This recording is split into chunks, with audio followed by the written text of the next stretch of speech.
This is very clearly shown in the way in which the two main characters Tammanna and Basavaiah appear envious of each other to such a great extent that they are ready to survive at the cost of the other person.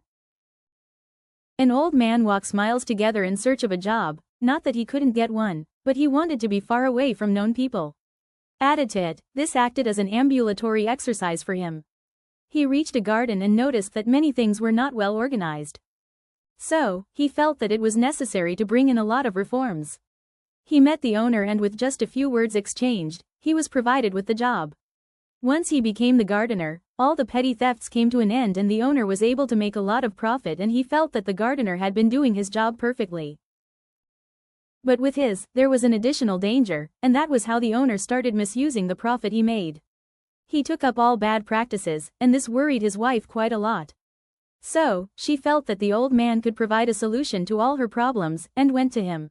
He then realized that the woman had come for the same specific reason, and he told her that whatever is done, the owner will never mind himself unless his wife teaches him a lesson, and thus happened as a continuation of the similar situation he and his rival Basavaiah had been in. It so happened that Tammanna and Basavaiah, who were in a particular village, had started acquiring land to such a great extent that almost the entire village belonged to either of them. When Basavaiah learned that Tammanna had 1,000 acres of land and he had 800, he sent a word to Tammanna asking him to sell the 200 acres. One day, Tammanna realized that it was very difficult to continue in the same way and thought it would be good to completely destroy his rival.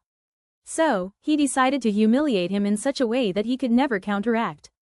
He started composing ballads, and all these ballads described how Basavaiah had started taking revenge against Tammanna. When Basavaiah could not try to be on par with his rival, he nearly confiscated all of the property that belonged to Tammanna. Even then, nothing great happened. So, he organized small functions and where great poets from nearby lands would be called and asked to recite the poems that they had written. This was to show that he acted as a patron of arts, and somewhere this was deliberately done as he could not have the books of Tammanna at his house. When the news spread that Tammanna was ill, Basavaiah rejoiced. But later on, Basavaiah dies, and this comes as a great death blow to Tammanna. Instead of being happy now, he is terribly disturbed because he doesn't know what to do, as the very purpose of his life had been defeated. So, he felt that he has avenged himself in the process of taking revenge against his rival.